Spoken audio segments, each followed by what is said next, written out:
Good morning, students.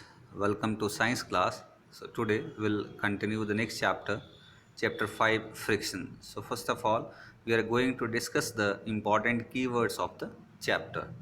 The first keyword, what is a friction?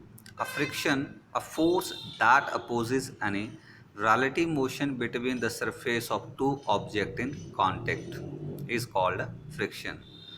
Rolling friction, the force of friction resisting the motion when a body rolls on a surface.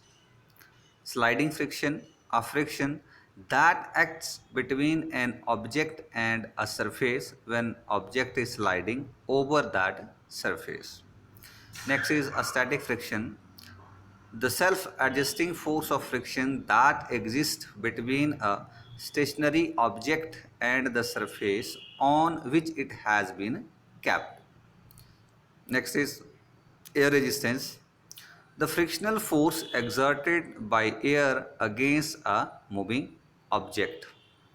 Fluid friction, a frictional force exerted by fluids against a moving object.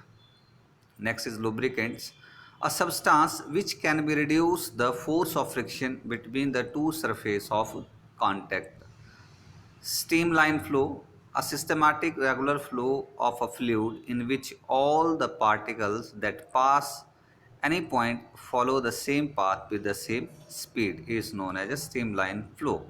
Streamlined shape, a special shape that lower the frictional drag between a fluid and an object moving through that fluids. So these are the some keywords all of you must read and write in your copy. We'll discuss the next topic tomorrow. Thank you.